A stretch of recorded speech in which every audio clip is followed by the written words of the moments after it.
Assalamualaikum warahmatullahi wabarakatuh. Waalaikumsalam. Selamat siang, saya ucapkan kepada rekan-rekan SD Negeri 4 Sambi yang saya hormati, rekan guru. Ya, alhamdulillah pada siang pada hari ini kita sudah diberi kesempatan untuk melaksanakan kegiatan diseminasi mengenai budaya positif. Ini di sini saya akan menyampaikan mengenai budaya positif yang menyebarkan pemahaman dan pengalaman penerapan budaya positif.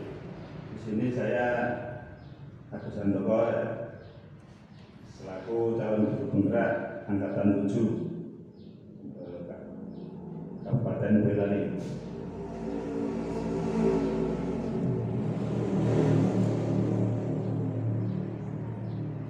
Saya ucapkan selamat datang ya. Selamat datang para guru-guru sekalian. Mari kita bekerja bersama untuk saling berkolaborasi, saling mendukung demi mewujudkan disiplin positif di sekolah kita tercinta. Di sini saya akan menyampaikan mengenai konsep utama ya untuk budaya positif. Yang pertama tentunya kita laksanakan adalah perubahan paradigma belajar, ya, di mana kita dalam mengajar harus selalu mengikuti paradigma yang berkembang saat ini. Di mana saat ini kita selalu yang diajarkan oleh Ganjar Prantoro, filosofinya adalah bahwa pendidikan itu adalah selalu berpihak pada murid, berpusat pada siswa, bukan berpusat pada guru. Dan dari di sini kita memaksimalkan segala potensi murid itu bisa kita kembangkan dalam pembelajaran. Selanjutnya kemudian ke disiplin positif. Tentunya dalam kegiatan di sekolah kita harus selalu mengembangkan disiplin positif ya. Jadi dengan disiplin positif kita akan bisa mendapatkan karakter murid yang lebih berdisiplin tentunya. Tentang kebutuhan dasar manusia nanti ada beberapa hal yang harus kita penuhi, itu tentunya berkaitan dengan budaya positif. Jadi harus untuk bisa memenuhi budaya positif ya kita harus berkenan juga mengenai kebutuhan dasar manusia itu. Kemudian motivasi perilaku manusia, motivasinya untuk perilaku itu apa? Dan posisi kontrol, restitusi, keyakinan kelas dan segitiga restitusi. Jadi untuk keyakinan kelas nanti kita buat poin-poinnya apa yang harus dipatuhi oleh kelas bersama. Kemudian untuk segitiga restitusi itu adalah mengenai pembinaan murid dengan 3 prinsip ya.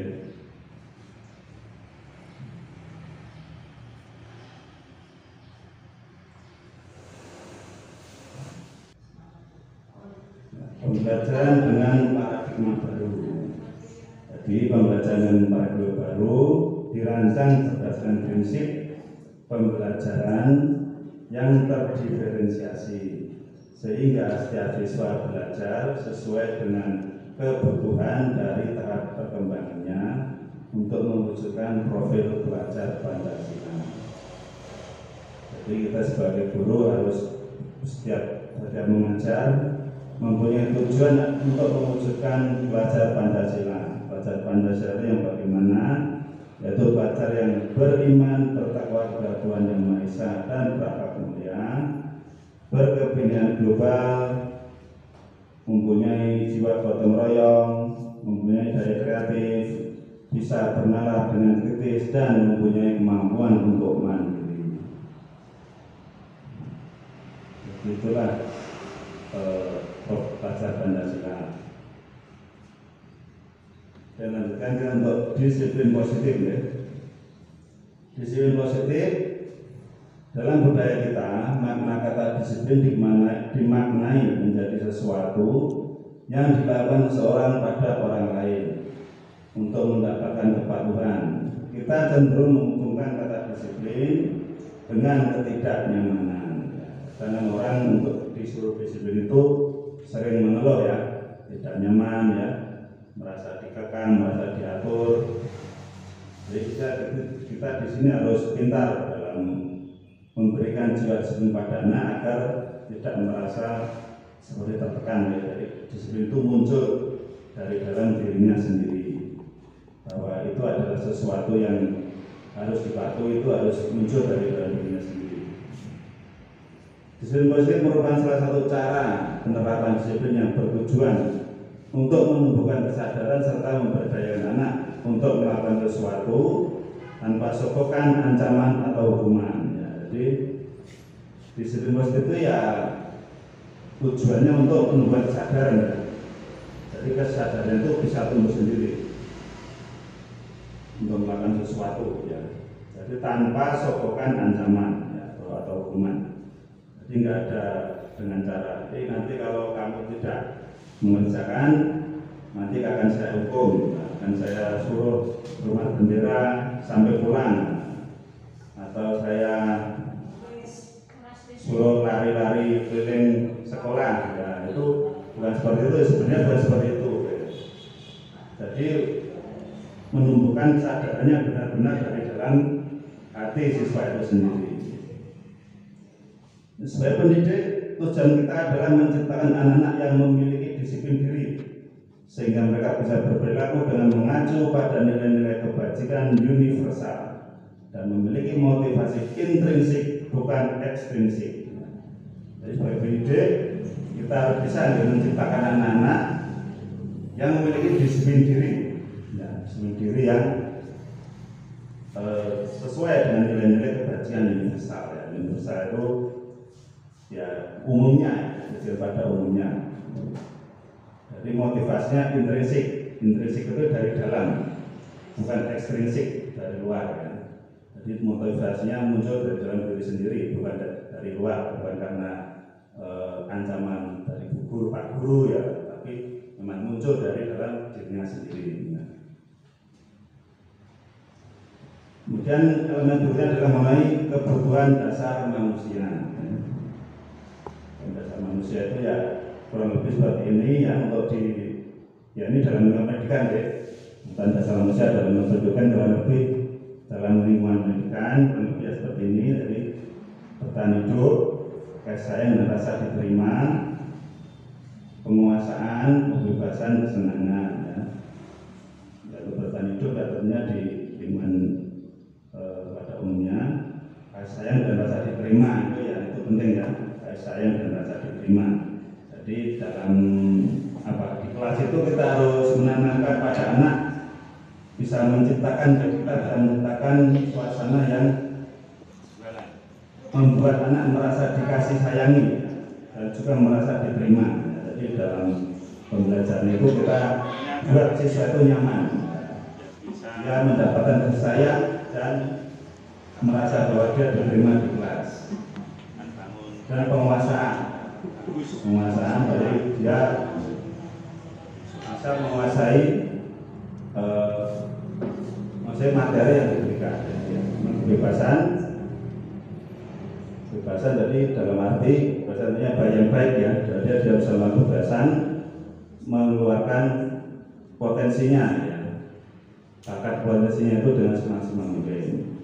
Dan kesenangan, jadi dalam pembelajaran dia juga tidak hanya mendapat ilmu, tapi dia juga mendapat kesenangan. Kalau dia mendapatkan kesenangan, insya Allah dia belajarnya akan lebih semangat dan materi bisa diterima dengan lebih baik.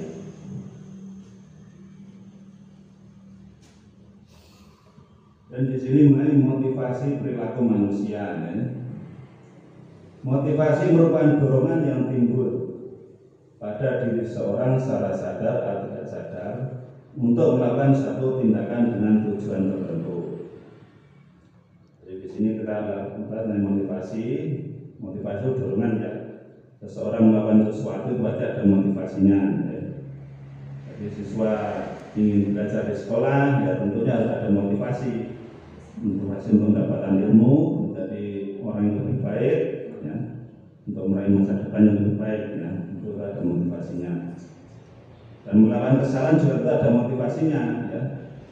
Misalnya dia terlambat. Dan motivasinya apa? Ya mungkin motivasinya ya karena dia kesiangan ya. Jadi untuk belajar berangkat sekolah ya ogah-ogahan ya. Motivasi untuk menghindari ketidaknyaman untuk teman itu ini berbagai macam motivasi. Jadi dia melakukan kesalahan yaitu ya, ketika dia ingin melakukan sesuatu, ketika dia mematuhi sesuatu ada motivasinya untuk menghindari ketidaknyaman untuk teman. Ya, jadi sebenarnya tidak baik ya melakukan sesuatu, mematuhi peraturan hanya untuk menghindari ketidaknyamanan untuk teman. Dan motivasi untuk mendapat imbalan atau penghargaan dari orang lain. Jadi dia mematuhi peraturan untuk mendapat imbalan atau penghargaan dari orang lain. Jadi kalau misalnya nanti siapa yang datang tepat waktu, Pak Guru akan berikan hadiah. Itu ya karena itu bisa menjadi motivasi untuk mendapatkan penghargaan dari orang lain atau ada imbalannya. Motivasi yang ketiga adalah motivasi untuk menjadi orang yang mereka inginkan dan menghargai diri sendiri dengan nilai-nilai yang mereka percaya. Ya, ini yang saya kira yang terbaik ya. Jadi mereka menjadi orang yang mereka inginkan dan menghargai diri sendiri. Ya, jadi mematuhi peraturan itu datang dari dirinya sendiri, bukan karena orang lain. Jadi dari dalam hatinya, ya, bukan karena perasaan, bukan karena ingin mendapatkan imbalan atau mendapatkan penghargaan dari orang lain. Ya.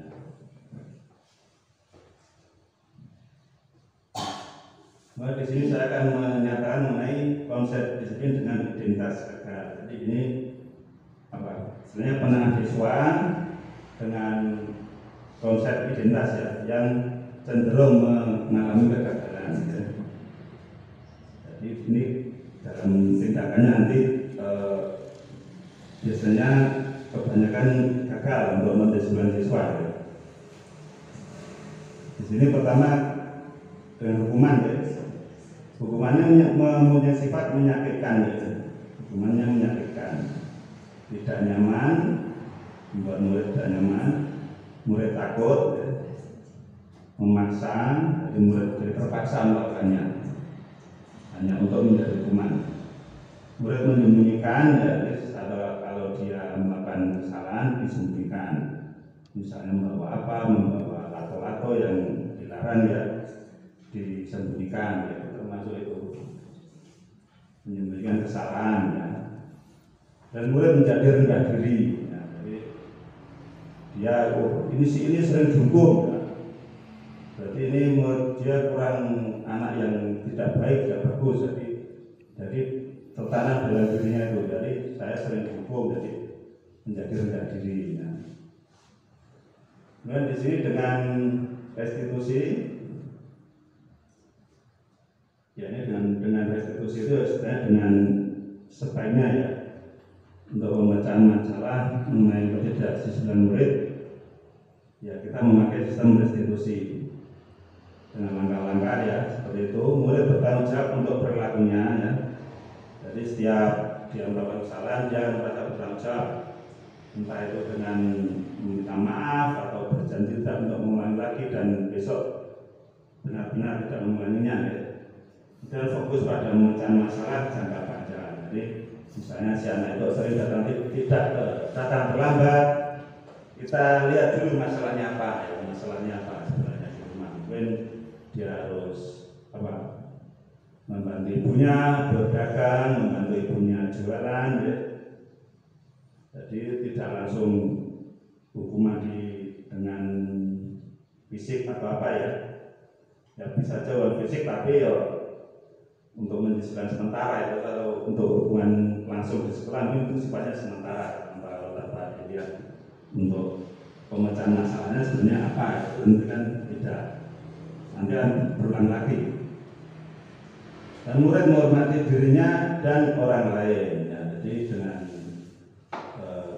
sistem itu, murid harus menghormati dirinya. Jadi kalau menghormati dirinya itu ya berarti dia akan selalu merasa bahwa dia harus mematuhi peraturan. Dan orang lain tentunya, dan orang lain itu berarti ya bapak ibu gurunya atau orang tuanya ya. Jadi dengan seperti itu dia akan mematuhi peraturan tanpa terpaksa. Murid pegang kontrol dirinya sendiri. Jadi kontrol itu sebenarnya pada siswa ya. Apakah dia mau mematuhi peraturan saja, sebenarnya itu siswa, sadaran siswa ya. Kita hanya bisa memberi peringatan dan ya hukuman. Tapi kalau dalam jiwa siswanya itu dia sudah merasa bahwa dia sulit disiplin, ya itu sulit. Seberapa banyak hukuman akhirnya besok terulang lagi dan terulang lagi ya. Dan murid bersemangat memperbaiki kesalahan. Jadi akhirnya setelah kita tanamkan dalam dirinya bahwa disiplin itu penting ya. Jadi dalam dirinya itu akan muncul semangat untuk memperbaiki kesalahannya. Jadi pada akhirnya dia tidak akan mengulangi kesalahannya dan bisa menjadi siswa yang lebih baik.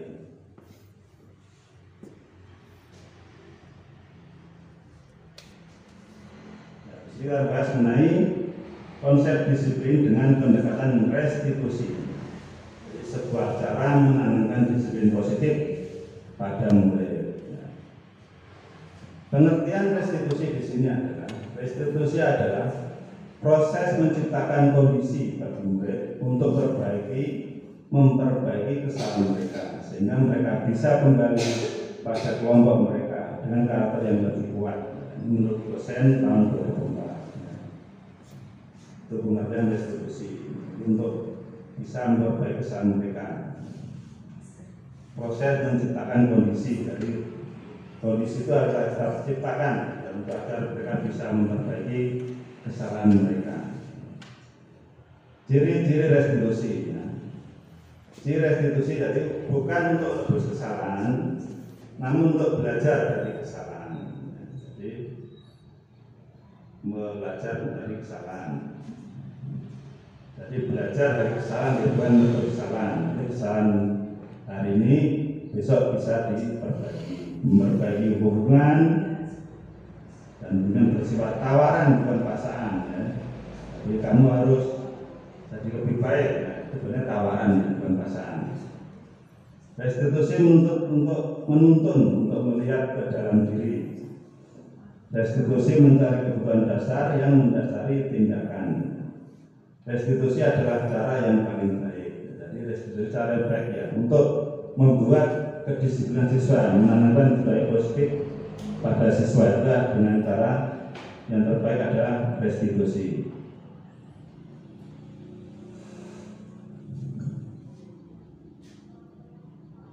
Di sini kita membahas mengenai contoh kasus ya.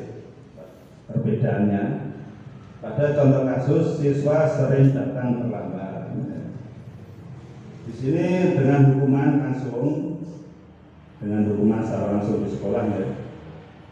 Guru memberi hukuman dengan membersihkan kelas. Jadi kamu terlambat, hukumannya kamu harus membersihkan kelas ini sendirian.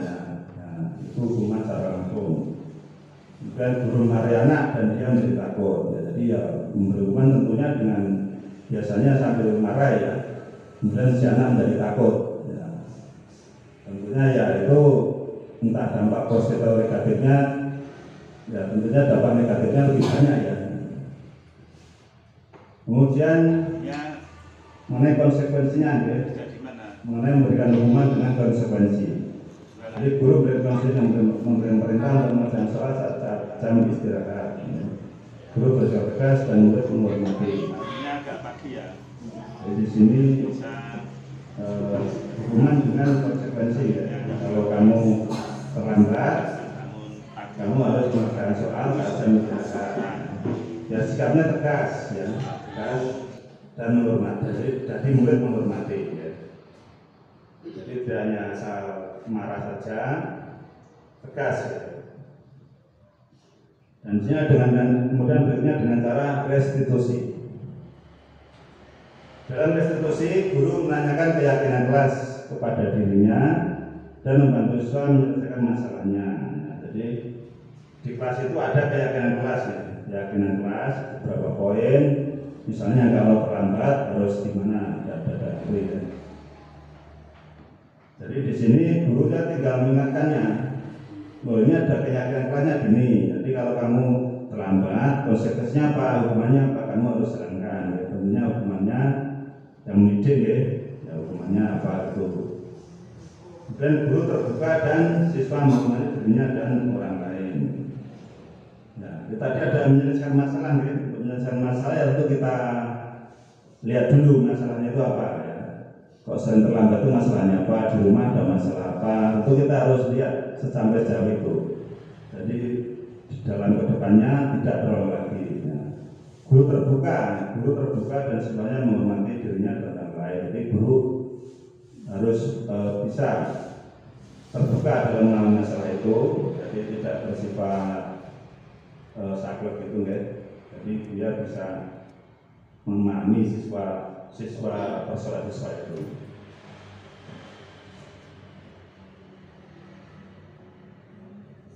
Dan di sini ada 5 posisi kontrol dalam restitusi. Dalam posisi kontrol restitusi ada 5 ya. Jadi sebagai penghukum, jadi pengajarnya sebagai penghukum, pembuat rasa bersalah, teman sebagai pemantau dan sebagai manajer.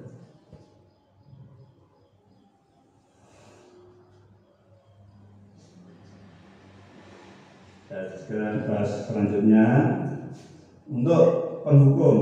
Ya, jadi itu contohnya penghukum itu ya. Contohnya itu dengan kalimat patuhi aturan sekolah. Ya nanti kalau tidak akan saya beri hukuman. Itu adalah penghukum. Ya. Jadi penghukum ya pokoknya hukum. Kalau salah hukum gitu ya. Kemudian membuat rasa bersalah, ya kita bisa menanamkan kepada siswa bahwa saat dia melanggar peraturan dia mempunyai rasa bersalah ya.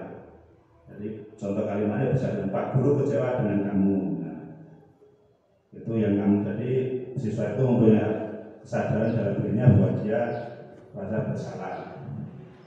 Kemudian sebagai teman kita berusaha sebagai temannya, tapi dalam tahap yang sesuai porsinya ya. Contohnya gitu, ayo kita bersama-sama melakukan apa ya, bersama-sama berangkat pagi ya, melaksanakan tugas kebersihan kelas ya itu. Jadi bersurat ajakan ya. Kemudian pemantau. Jadi contoh kalimat ya kamu harus mematuhi aturan, jika melanggar harus dihukum. Jadi kalimatnya itu kamu harus mematuhi aturan. Nah, sebagai manajer, kamu tahu nggak kesalahanmu? Jadi manajer sebagai pengatur ya. Kira-kira kamu sadar nggak kesalahanmu? Kalau kamu sadar, kamu harus gimana? Harus melakukan gimana?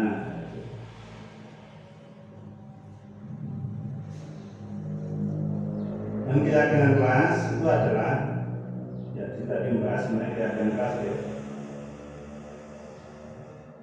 Keyakinan kelas adalah sesuatu yang diyakini bersama yang berasal dari penyatuan pikiran untuk menjadi nilai-nilai kebaikan untuk diturunkan di kelas-kelas. Jadi itu kita keyakinan kelas itu berasal dari pembahasan ya dengan siswa. Ya, jadi peraturan di kelas. Jadi kalau kamu jadi sebenarnya peraturan di kelas harus sampai di sekolah jam berapa, kemudian istirahat jam berapa, kemudian kalau jadwal pikirnya ini kapan ya, kalau melanggar gimana itu harus ada dalam keyakinan kelas. Jadi semua itu seperti bersama-sama dengan guru dan siswa.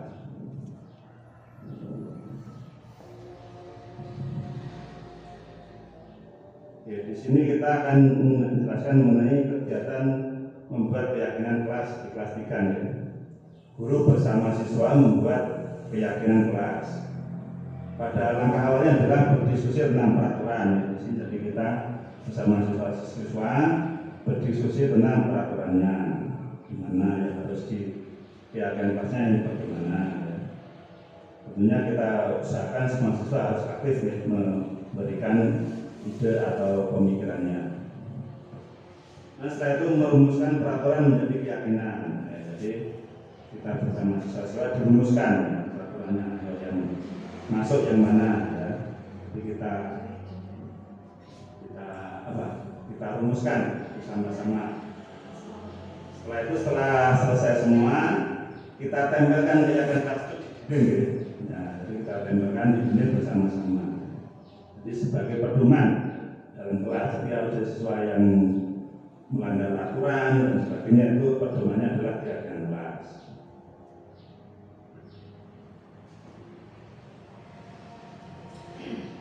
Bagaimana pembentukan keyakinan kelas?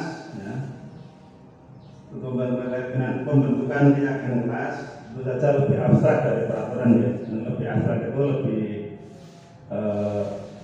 lebih umum. Jadi tidak berupa peraturan detail itu lebih umum.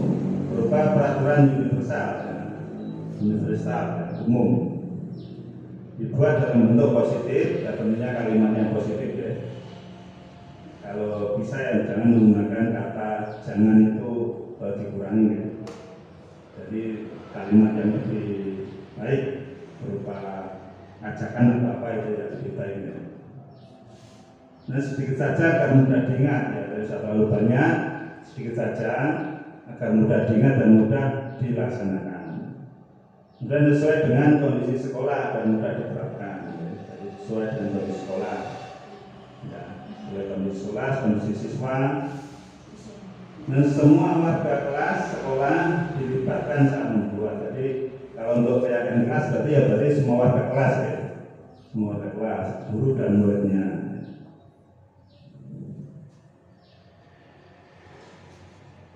Dan untuk menstabilkan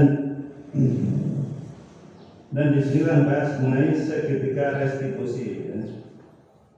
Jadi langkah-langkah segitiga restitusi itu yaitu dengan menstabilkan identitas, ya.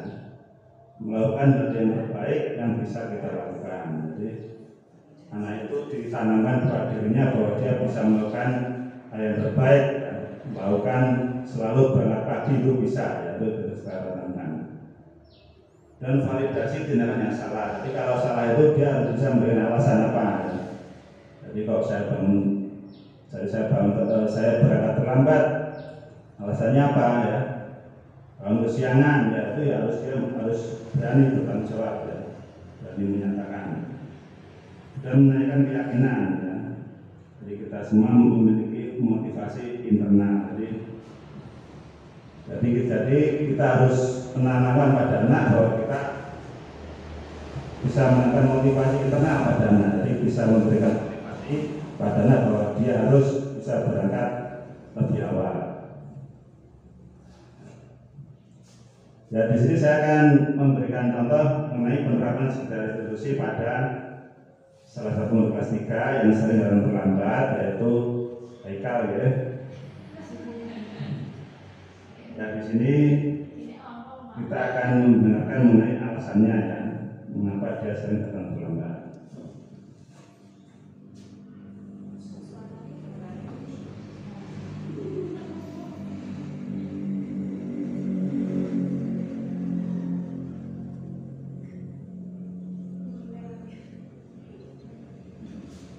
Di sini saya menyampaikan bahwa pada Haikal, saya tanya dulu mengapa dia sering datang terlambat. Ya, karena dia sebelum berangkat dia membantu ibunya untuk bersih-bersih ya.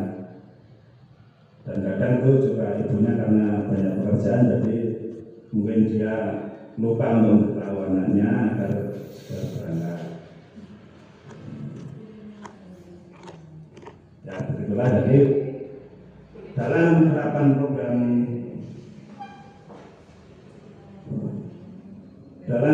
program disiplin positif, hendaknya guru memiliki standar kepribadian profesional dan sosial yang baik, di mana guru mampu berefleksi pada posisi kontrolnya saat ini. Bagaimanapun perjalanan dirinya sebagai seorang guru, sebagai seorang among, posisi manajer yang menurut murid menjadi insan yang mandiri, merdeka, dan bertanggung jawab. Ya, itu menurut standar nasional pendidikan. Bekerja di mana? Ya, terima kasih. Mungkin ada pertanyaan dari Bapak Ibu Guru. Buat ada silakan. Oke, silakan Bu.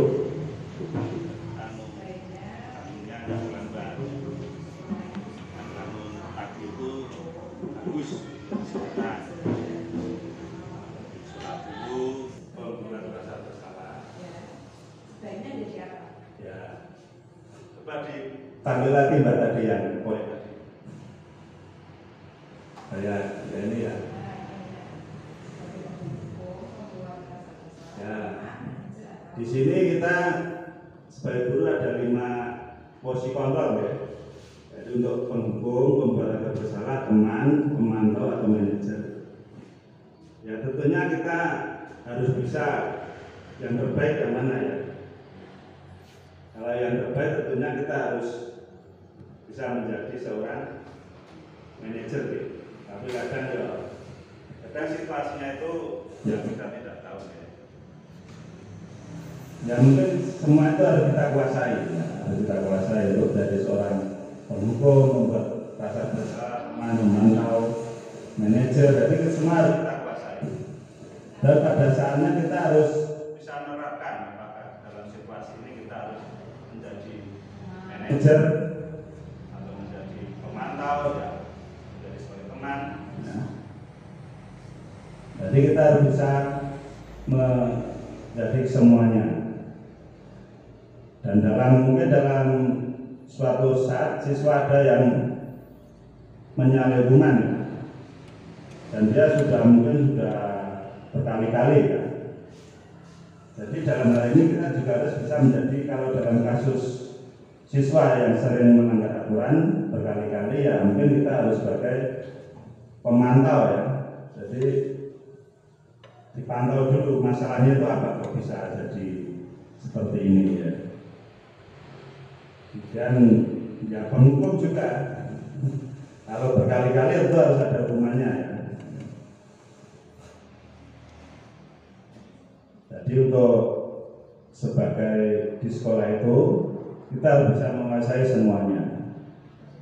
Dan untuk pelaksanaannya nanti untuk kita tentukan sesuaikan dengan situasi dan kondisi yang ada. Begitu nggak? Ya, moga satu lagi minta pertanyaan.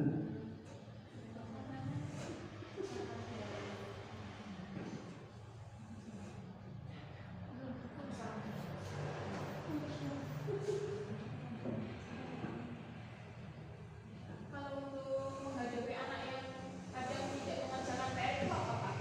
Lebih tepatnya. Ya, untuk menghadapi siswa yang sering tidak mengerjakan PR, ya tentunya kita awali dulu ya dengan ini ya, kita pahami dulu masalahnya apa ya. Jadi mungkin sebagai manajer ya, kamu tahu nggak kesalahanmu apa ya, jadi dan mengerjakan PR kenapa ya. Jadi kamu harus kenapa kok tidak mengerjakan PR, apa di rumah ada kegiatan ya itu ya. Jadi kemudian kita juga bisa membuat dia mempunyai rasa bersalah ya. Jadi menciptakan rasa bersalah pada dirinya. Oh saya tidak mengerjakan PR itu berarti salah ini ya. Salahnya bukan karena ini salah karena saya tidak mengerjakan PR saya berburu, tapi dia merasa bersalah karena dengan tidak mengerjakan PR berarti dia tidak bisa bertambah ilmunya, berarti itu kerugian untuk dirinya sendiri ya. Itu bukan kerugiannya kepada guru ya. Jadi dia mempunyai rasa bersalah ya. Dan tentunya ya ada hukuman yang bersifat mendidik ya. Ya saya kira seperti itu. Oke, saya kira cukup ya. Terima kasih. Saya ucapkan perhatiannya atas Bapak Ibu Guru. Saya ucapkan sangat terima kasih. Ya semoga kita terus berdoa untuk kemajuan Indonesia. Semoga pro kontra ini semakin membuat Indonesia semakin maju. Amin.